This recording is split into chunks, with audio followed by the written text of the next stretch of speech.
So much of that relates to safety, and we're going to start immediately with the foundation. The foundation is, of course, the foundation of the home. It's the base of the home, and that's really where we're going to see some problems that are going to, as an inspector, give me a little bit of pause about whether I would personally purchase this property.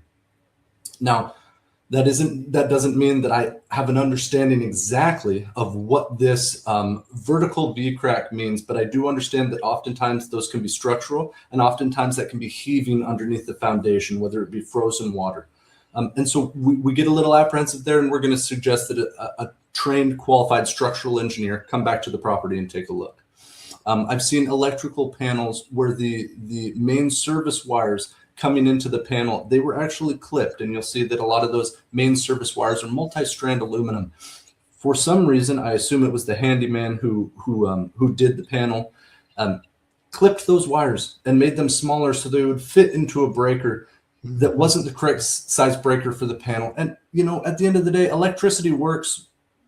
When that loop is closed, that doesn't mean it's being done correctly. That's a safety issue. That's a scary, scary safety issue. I'm always going to say a qualified electrical contractor, not just a qualified electrician. My uncle's a qualified electrician. My dad's a qualified electrician. I want an electrical contractor with the coverage behind them to do that job for my clients.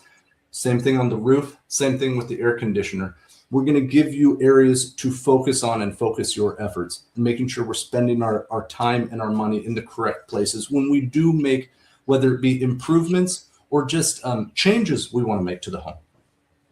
That's smart, because a lot of times people think that, they're wanting me to talk to a structural engineer, we should just bail. Well, the structural engineer will actually know if this is a serious issue, or if this is perhaps something to monitor, or perhaps it's really just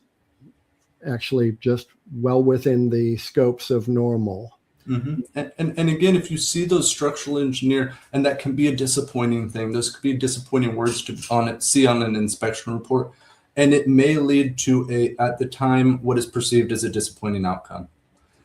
It's a positive outcome. You didn't purchase yourself a home with issues that are going to limit your ability to stay in that home safely. It is a positive thing. When I was purchasing my first house, we missed out on 2 or 3 that we were quite disappointed about. I can tell you, I'm in my dream home now. It's a small, about 1,500 square foot home, 2-bedroom. I love it.